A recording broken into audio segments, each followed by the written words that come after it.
A very good afternoon to all of you.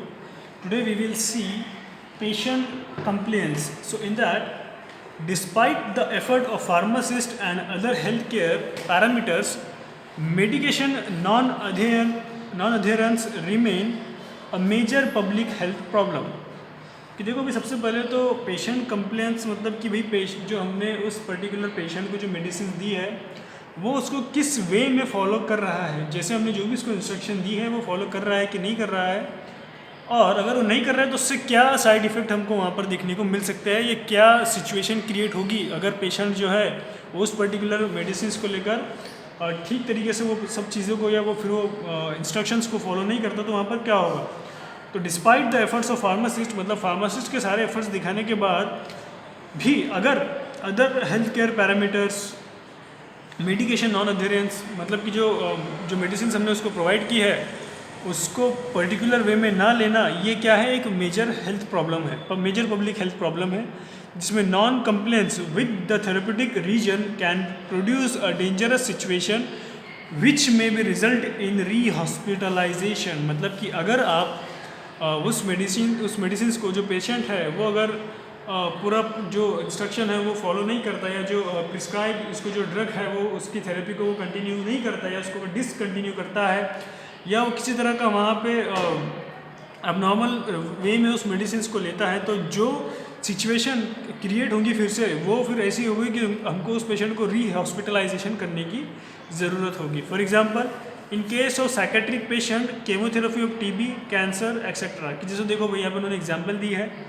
कि अगर कुछ जो साइकेट्रिक पेशेंट होते हैं अगर उनकी ट्रीटमेंट पूरी ना हो, पूरी तरीके से उनका ट्रीटमेंट हमने नहीं किया और उनको ऐसे ही फिर से हमने थोड़ा सा थेरेपी या थोड़ी सी ट्रीटमेंट प्रोवाइड करके उनको हमने छोड़ दिया तो उनकी कंडीशन फिर से ठीक नहीं होती। या फिर in the case of TB अगर हमने उसकी थेरेपी को उसके ट्रीटमेंट को पूरा नहीं किया और जो भी प्रिकॉशंस जो भी इंस्ट्रक्शंस डॉक्टर ने फॉलो करने के लिए दी थी वो अगर हम ठीक तरीके से फॉलो नहीं कर रहे हैं तो टीबी जो है फिर वो फिर से हमको हो सकती है। उसी तरह से कैंसर की जो ट्रीटमेंट है अगर उसको भी आप पूरी तरीके से पूरा ट्रीटमेंट नहीं करते so there may be chances कि वो जो कैंसर के सेल है वो फिर से हमारी बॉडी में ग्रो हो सकते हैं।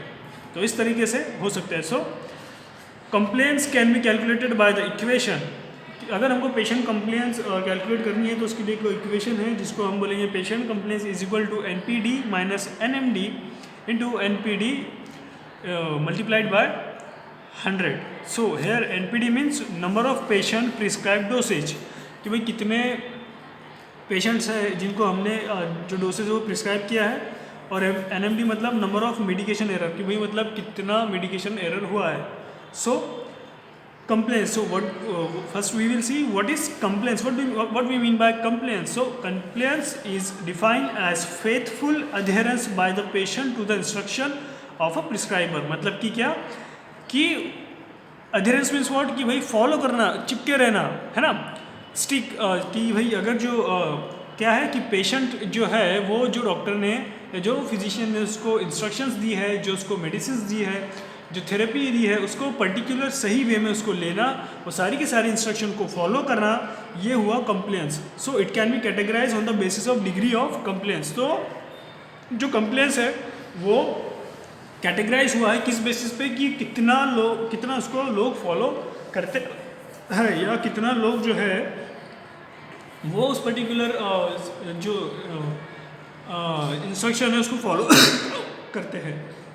सो इन दैट टोटल कंप्लेंट्स, सो जब हम कब बोलेंगे कि टोटल कंप्लेंट्स है वहाँ पे कब, a patient adheres to the instruction of the physician in a ratio of 85 to 100% on a given prescription. मतलब कि क्या कि अगर पर्टिकुलर पेशेंट एक प्रिस्क्रिप्शन देने के बाद में या उस प्रिस्क्रिप्शन के साथ में उसको पूरी तरीके से इंस्ट्रक्शन जो है, जो भी इसको डॉक्टर ने या जो भी इसको फार्मासिस्ट ने इंस्ट्रक्शन दी है उस प्रिस्क्रिप्शन के साथ में वो पूरी तरीके से फॉलो कर रहा है, या वो 80 to 100% वो जो है वो उस पर्टिकुलर ट्रीटमेंट को या उस पर्टिकुलर प्रिस्क्रिप्शन को फॉलो कर रहा है, तो हम उसको बोलेंगे कि ये टोटल कंप्लेंस है।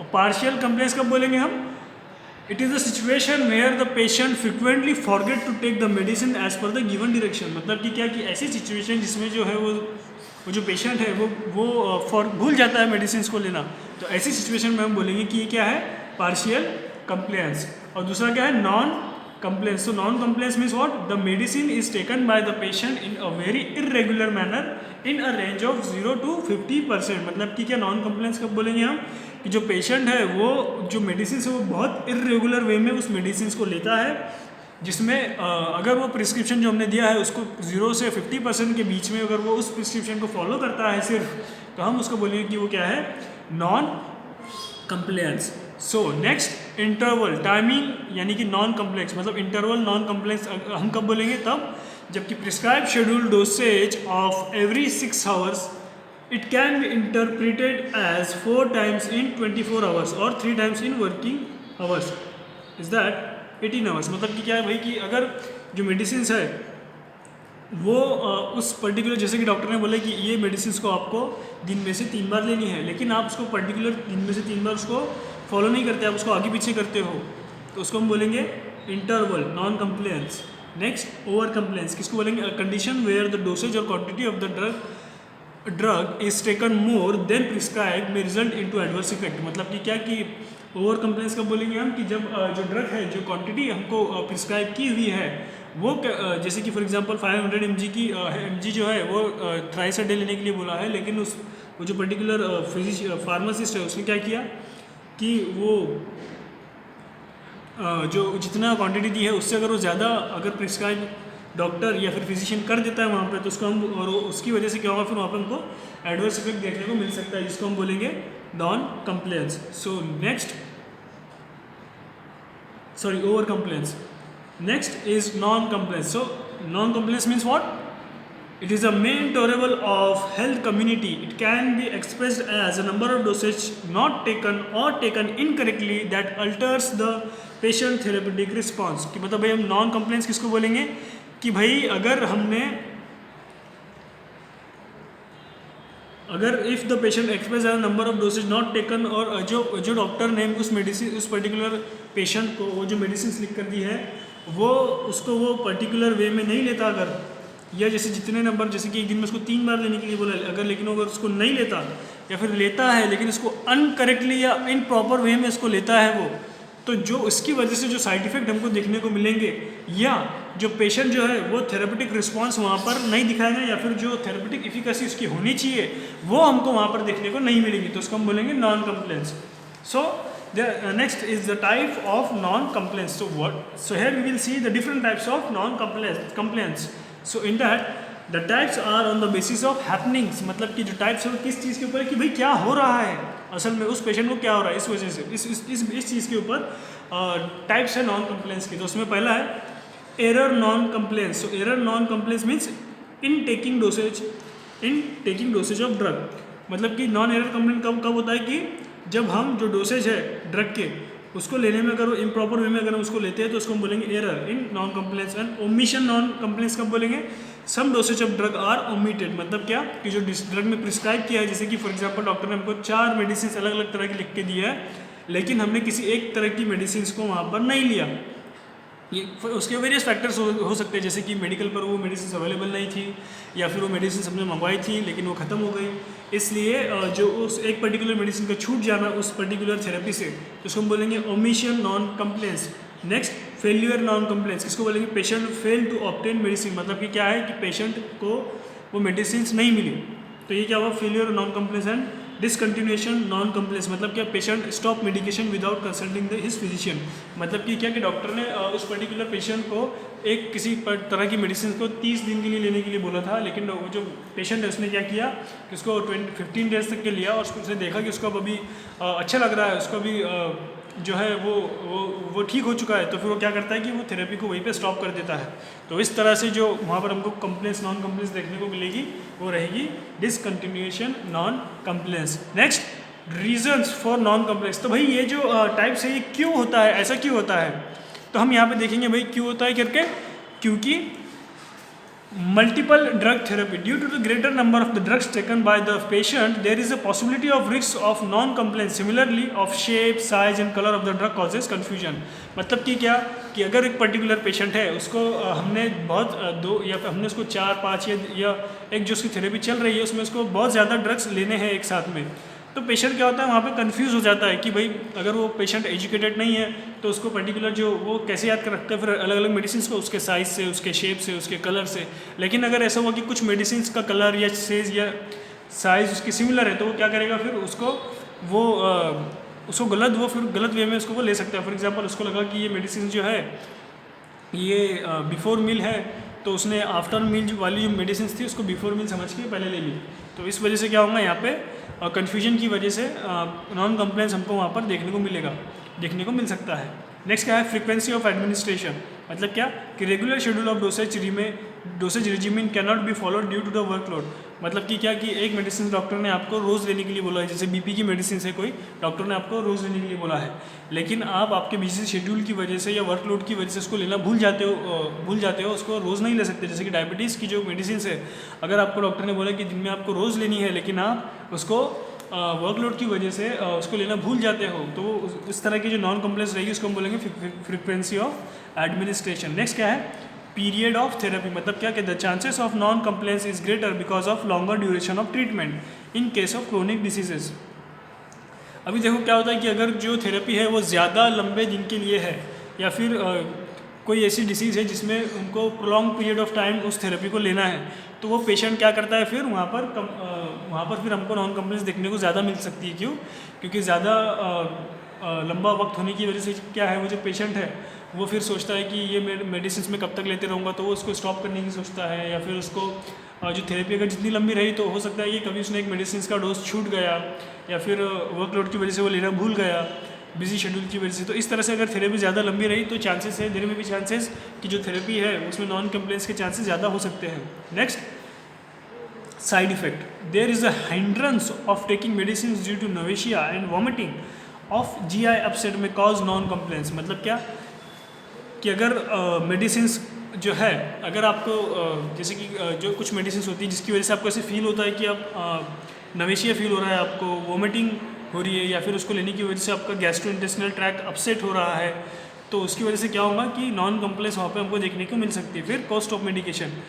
सो specially poor class patients are suffering, it is an important aspect of suffering affecting compliance. मतलब कि क्या कि भाई ऐसी मेडिसिन जो डॉक्टर ने पेशेंट को प्रिस्क्राइब किया है लेकिन वो थोड़ी ज़्यादा कॉस्टली होने की वजह से पर्टिकुलर जो पेशेंट है, जो पुअर क्लास के जो पेशेंट है वो ज़्यादा महंगी होने की वजह से उस मेडिसिन को नहीं लेते। तो इसलिए उसकी वजह से जो उनको वहाँ पर साइड इफ़ेक्ट या फिर कुछ थेरेपी जो है वो ठीक तरीके से नहीं मिल पाती। तो इस वजह से इस चीज़ को हम बोलेंगे cost of medication compliance. So next we will see consequence of non-compliance. So in that, on clinical ground it is essential to follow the instruction given by the physician for the success of therapy. अगर आपको therapy में success या फिर आपको जो particular treatment मिला है आपको डिसीज़ से जल्दी सिक्योर होना है तो आपके लिए ये ज़रूरी है कि जो भी फिजिशियन ने आपको थेरेपी दी है, जो भी इंस्ट्रक्शन दी है उसको आपको सही तरीके से फॉलो करनी है।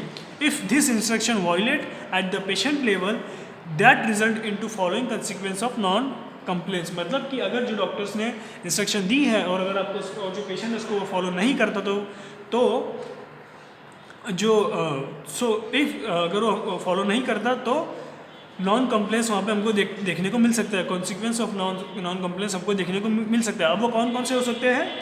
First is drug tolerance. So drug tolerance इसमें क्या होता है, it may develop on discontinuation therapy और irregular administration of drugs such as antibiotic, antipsychotics and chemotherapeutic agent. मतलब कि क्या ड्रग का टॉलरेंस हो सकता है वहाँ पे। जैसे कि डॉक्टर ने आपको बोला कि भाई आपको ये जो मेडिसिन है ये 6 दिन तक के लेनी है।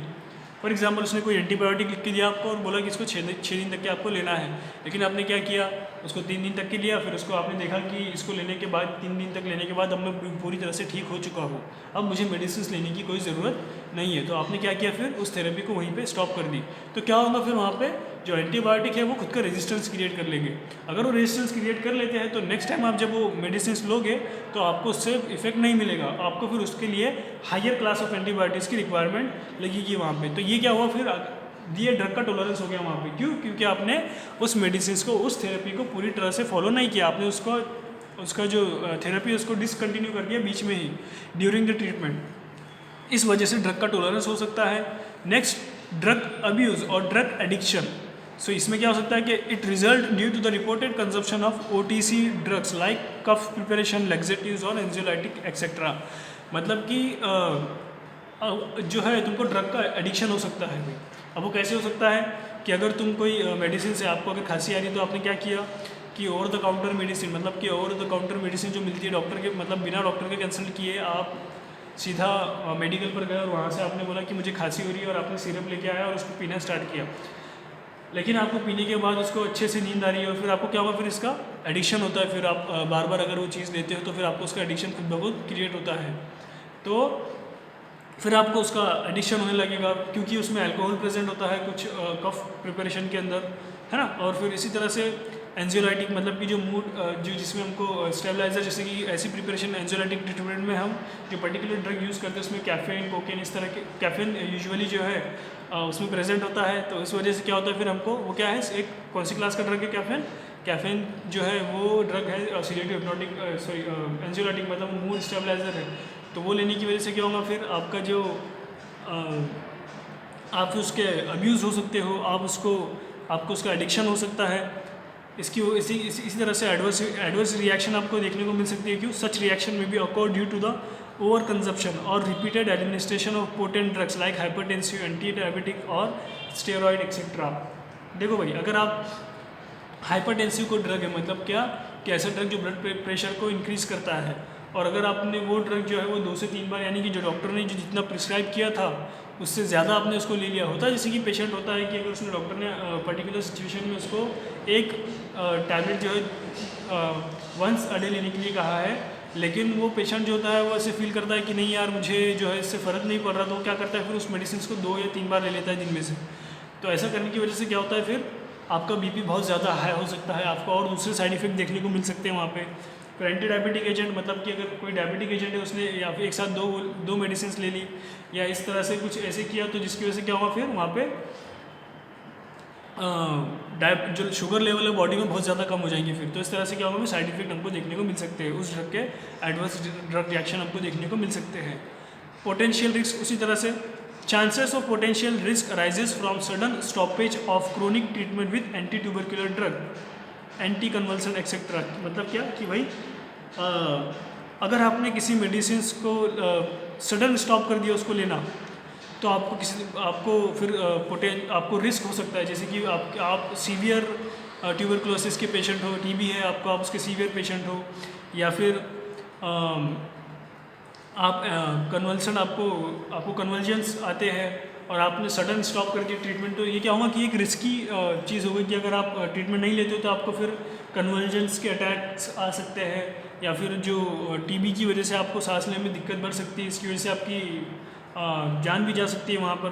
तो इस तरह से ये पोटेंशियल रिस्क है जिसकी वजह अगर आप जो ट्रीटमेंट है उसको सडन स्टॉप कर देते हो तो इस तरह के आपको पोटेंशियल रिस्क वहाँ पे देखने को मिल सकते हैं। Next, recurrence of infection. Recurrence of infection means what? If the patient consume less quantity of drug, thereby depriving the patient of the full therapeutic effect and possibility of the progressive worsening of this condition has recurrence of infection such as malaria, typhoid, etc. मतलब भाई रिक्यूरेंस किसको बोलेंगे हम, कि आपको particular एक infection हुआ है, फॉर एग्जांपल आपको टाइफाइड हुआ है या मलेरिया हुआ है या और कोई बैक्टीरियल इन्फेक्शन हुआ है आपको, लेकिन आप क्या कर रहे हो कि जितनी डॉक्टर ने मेडिसिन आपको लेने के लिए बोली है उतनी नहीं ले रहे हो। किस लिए?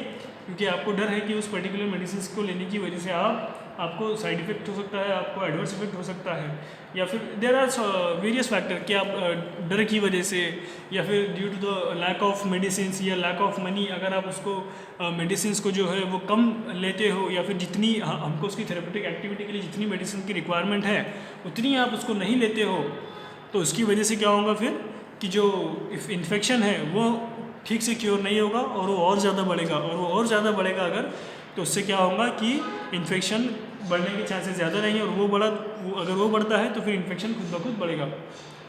इसी तरह से नेक्स्ट है medication errors. So medication error means what?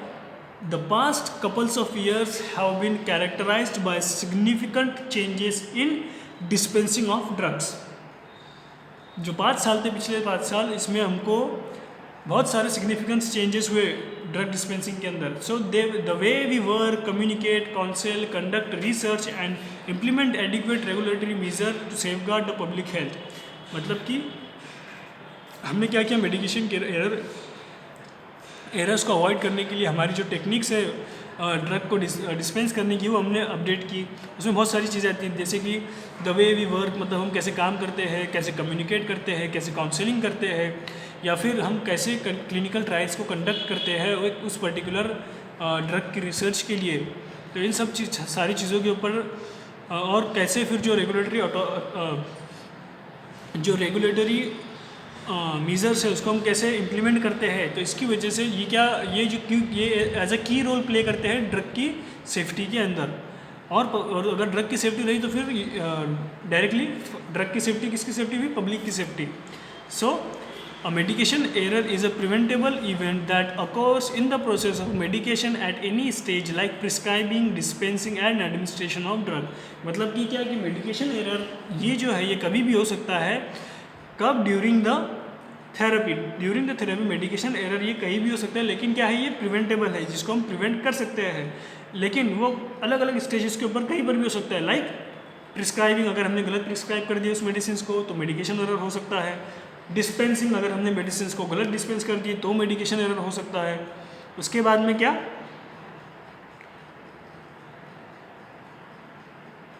Dispensing के बाद में एडमिनिस्ट्रेशन, अगर हमने डिस्पेंस सही किया, अगर हमने प्रिस्क्राइब सही किया, लेकिन अगर वो पेशेंट ने उसको सही वे में नहीं लिया मेडिसिन को, तो भी मेडिकेशन एरर हो सकता है। सो in USA there are reports of medication error and was studied by giving a dose error at an interval of every 6 doses of medication in unit dose dispensing। so reasons of medication errors कौन कौन से हैं? Wrong interpretation of prescription, मतलब कि क्या कि जो doctor जो मेडिसिन प्रिस्क्राइब कर रहा है वो अगर वो रॉन्ग, मतलब कि किस बेसिस पे प्रिस्क्राइब करता है डॉक्टर मेडिसिन, आपकी डिसीज़ की कंडीशन को इंटरप्रेट करके। जैसे कि भाई आपने उसको बोला कि मुझे आपकी पर्टिकुलर मेडिकल, आपने उसको सिचुएशन बताई, तो उसकी बेसिस पे जो है वो एक पर्टिकुलर डिसीज़ को इंटरप्रेट करता है कि हाँ ये सारी जो कंडीशन है ये पर्टिकुलर डिसीज़ में होती है और ये इसको हो रही है, तो वो फिर उस डिसीज़ को प्रिवेंट करने के लिए वहाँ पे हमको ट्रीटमेंट लिख कर देता है। इफ़ अगर वो इसको इंटरप्रेट करने में वहाँ पे गलत साबित होता है फिजिशियन, तो वहाँ पर क्या देखने को मिलेगा फिर हमको, मेडिकेशन एरर। और कौन से रीज़न है उसके? Wrong dosage due to the miscalculation. अगर भाई मिस कैलकुलेशन, जैसे कि अभी आपने देखा कि जो डोज है इसके ऊपर हम यूजुअली क्या होता है कि अब डायरेक्टली हमको 500 mg जो है वो वहाँ पर सीधा हमको जितना डोसेज फॉर्म चाहिए होता है उतना डोसेज फॉर्म हमको मिल जाता है। लेकिन for example in case of children, अगर चिल्ड्रन है तो हमको जो डोज है वो calculate as per their body weight हमको वो ड्रग कैलकुलेट करके देना होता है। लेकिन अगर हमने उसको मिस कैलकुलेशन किया, हमने अगर कैलकुलेशन परफेक्ट नहीं किए, तो उसकी वजह से क्या होगा कि उस पर्टिकुलर चिल्ड्रन को वो डोज जो है, वो जो कॉन्सेंट्रेशन है ड्रग का वो ज़्यादा भी जा सकता है, और उसकी वजह से क्या होगा फिर ज़्यादा कॉन्सेंट्रेशन जाने की वजह से कि वहाँ पर उसको एडवर्स इफेक्ट देखने को मिल सकते हैं। क्यों? Due to the overdose of that particular drug. Next, inadequate labelling information for the patient. मतलब कि क्या कि अगर हमने पेशेंट को जो लेबल लगा के दिया है उस मेडिसिन के ऊपर, जैसे कि भाई before a meal, after a meal, take it with milk और टेक विदाउट मिल्क, इस तरह से अगर हमने उसको मिस या अनएडिक्वेट लेबलिंग कर दी, या फिर फॉर एग्जांपल ऐसे हुआ कि डॉक्टर्स ने 2 मेडिसिन लिख कर दी है, एक जो खाने से पहले थी उसको हमने खाने के बाद वाला लेबल लगा दिया, और जो खाने के बाद वाली थी हमने उसको खाने से पहले वाला लेबल वहाँ पे हमने उसको लगा दिया। तो इस वजह से क्या होगा फिर वहाँ पे हमको साइड इफेक्ट देखने को मिल सकते हैं, या फिर जैसे हमको डिज़ायर फार्माकोलॉजिकल इफेक्ट हमको वहाँ पे चाहिए वैसे हमको देखने को नहीं मिल सकता। तो इस वजह से इस तरह की कंडीशन में अगर वहाँ पे मेडिकेशन एरर होता है तो हम बोलेंगे कि ये एरर जो हुआ है वो अनएडिक्वेट लेबलिंग की वजह से हुआ है। Next, no knowledge of proper drug compliance. मतलब कि क्या कि अगर वहाँ पे नॉलेज नहीं है हमको कि भाई जो ड्रग जो है वो किस उस ड्रग के साथ कौन कौन से इंस्ट्रक्शंस हमको देनी चाहिए उस पेशेंट को, अगर ये हमारा नॉलेज प्रॉपर नहीं है तो हम वहाँ पर फिर there may be chances of increase adverse drug और medication error. Next, environmental factors such as light, noise and interruption may split concentration of pharmacist. मतलब क्या कि जब वो फार्मासिस्ट थेरेपी प्रोवाइड कर रहा है, लेकिन अगर वो किसी तरह से इंटरप्ट होता है या किसी तरह से उसका जो माइंडसेट है वो चेंज होता है, लाइक जैसे कि लाइट चली गई तो आपने उसको, तो उसने क्या किया, आपको फिर कोई और मेडिसिन देने की जगह कोई दूसरी मेडिसिन दे दी वहाँ पे, या फिर नॉइज़ की वजह से या ज़्यादा रश होने की वजह से मेडिकल पे उसने उस एक पर्टिकुलर मेडिसिन जो है वो पर्टिकुलर पेशेंट की दूसरे पेशेंट को दे दी और दूसरे पेशेंट की मेडिसिन दूसरे पेशेंट को दे दी। तो इस तरह से अगर वहाँ पे होता है तो इसकी वजह से क्या हो सकता है, फिर मेडिकेशन एरर हो सकता है। And kinds of medication error, next is prescribing errors, मतलब कि क्या कि भाई ऐसे एरर्स जो कि ड्रग प्रिस्क्राइब करने के वक्त होते हैं। So it may result due to the insufficient information about the patient medical history, the doctor may committed the error in the writing of prescription. अभी प्रिस्क्राइबिंग एरर कब होता है कि जब डॉक्टर को अगर पूरी तरह से नॉलेजेबल नहीं है वो कि उस पर्टिकुलर पेशेंट की मेडिकल हिस्ट्री क्या थी, उसको पहले क्या हुआ था, इसने पहले कौन सी मेडिसिन ली थी, उसको कौन सी एलर्जिक रिएक्शन है या नहीं है, वो जो वुमेन, अगर इन केस ऑफ वुमन वो प्रेग्नेंट है या नहीं है, या उसको किस मेडिसिन से एलर्जी है। तो इस तरह की चीज़ों की अगर इन्फॉर्मेशन उस डॉक्टर को नहीं है या प्रॉपर वे में इसको इन्फॉर्मेशन अवेलेबल नहीं है, तो देयर में B chances of prescribing error of medication. Next, dispensing error.